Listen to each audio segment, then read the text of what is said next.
main engine, I'm playing 2 Iptal and 2 Yaddle, 1 for the monster search, 1 for the spell search.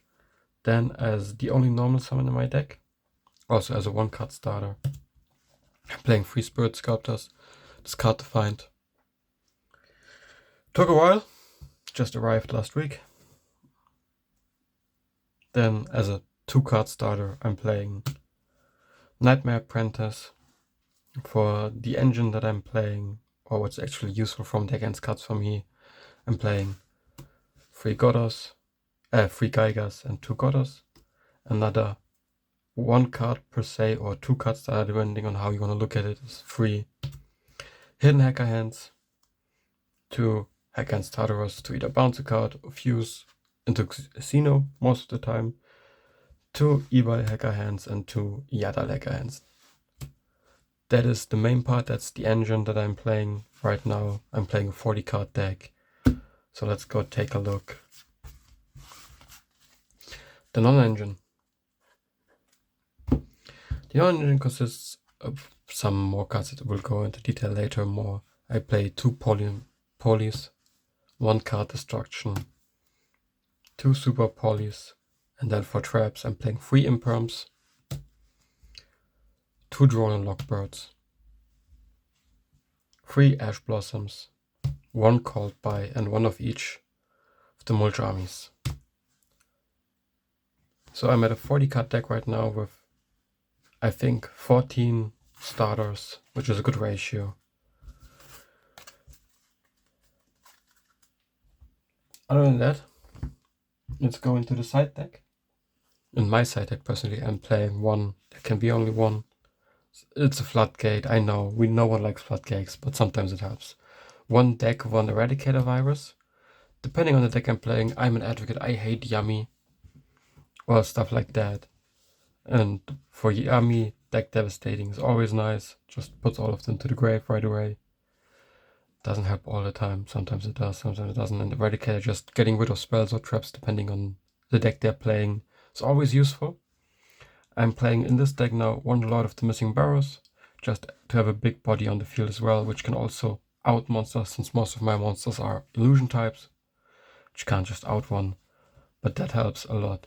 Then I'm playing 3 Ghost Spells, 1 Crossout, 1 Foolish, 1 Feather Duster, 1 Droplet, simply for the reason I don't have more droplets, 2 Nibiru's, 1 Anti-Magic Fragrance, and 1 Shifter. Since Hecahands can pretty easily play through Shifter,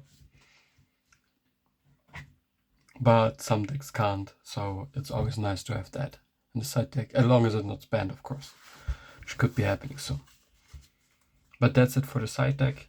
It's just small, not particularly perfect yet, since I just started it a couple months ago and lots of card missing.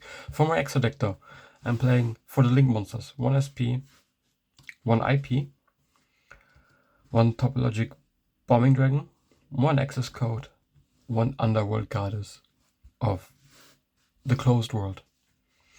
For Xyz, right now, since Dampier the Vampire is still missing from me, I play 1 Red Ice Flare Metal Dragon, 1 Zombie Vampire, 1 Dracossack. Then as a poly target, that's why it's in there, just to have the out as well if I'm going second, there's 1 Guardian Chimera, super poly target, Starving Venom Fusion Dragon, and I think there should be another super poly target in Madragon. I don't have a Garou yet, looking for that still to add as another super poly target, and probably removing Topologic then. And then from the main fusion cards, I'm playing 2 Jowser and 2 Xeno.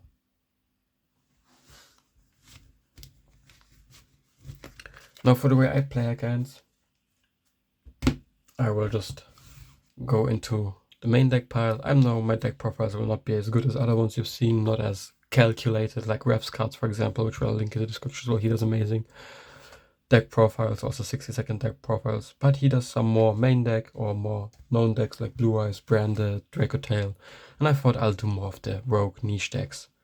So for me, let's say let's start with the best starter, which would be Yaddle. We show Yaddle, shuffle it back into the deck, add us a Hidden Hecahands, Then I have a token somewhere. We one card on the field, send it with the hidden Hecahands to set one of our first trap cards. I always start with the monster negate, just out of fun. Then we'll add us our Iptal to save the hidden Hecahands effect for later, in case we need it and don't have the option right now. We'll go into Iptal. Iptal will shuffle it back into the deck, summoning us Gaigas. We'll activate Gaigas effect to hopefully, and I'll go for the perfect scenario now, add another monster. We will then proceed to go into Contact Fusion, of course. Search out the Jowser, which we will then use again to search for another card.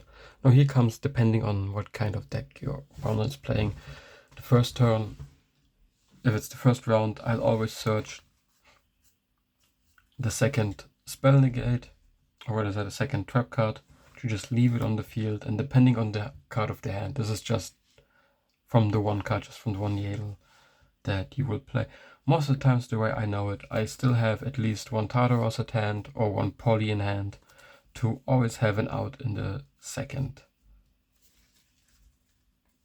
go, in my second turn, since most of the times a lot of people don't realize that it's an illusion type, you can't out it via battle. But if all goes into perfect rotation and everything, my end board will mostly look something like this, that I'll show you in a second. I'll just flip the cards so you're able to see them. You have one Xeno,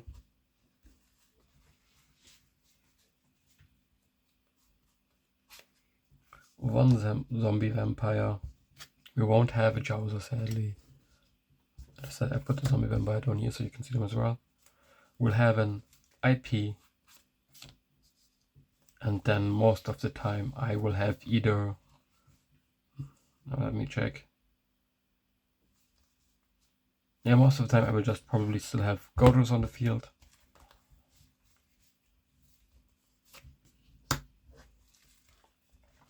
Just to take another monster in the opponent's turn, negate a grave effect since it won't be in the grave anymore. Take another card, have Tartaros to either bounce a card or, oh, you can't see IP. I will put IP here for now, it's in the main extra monster usually. But IP lets me go into a different link summon during my opponent's turn, which can either be, it can be SP, just to out another one of the monsters, can be Underworld Goddess of the Closed World. It can be Topologic. If IP somehow survives the turn, I like to go into access code just to run over any monster they have. And that's the deck profile for Hecahands right now. That's the end board that I'm going for right now, which is pretty achievable, since they just feed into each other. And I still have negates on the field. I have an opponent's turn summon. I have another steal here. Hecahands, Xeno, who can steal from the extra deck from the opponents during their main phase. And of course zombie vampire, who cannot be targeted by special summon cards that are not from the graveyard. That's it for me now. Thank you very much for watching. What I failed to mention in the last video that I've posted about my introduction is I've set up a GoFundMe, because I don't want to do a Patreon yet. My content is nearly not good enough for that. But if you want to, it's greatly appreciated, and support the channel so that I can upgrade my setup a little bit, because right now it's very scuffed. I would love to show you, but I'd rather not. It won't end good for me. So yeah, that's my Hecahands deck profile. The link for the GoFundMe will be in the video description, as well as refs cards and some other information for you guys. Thank you very much, and see you next time.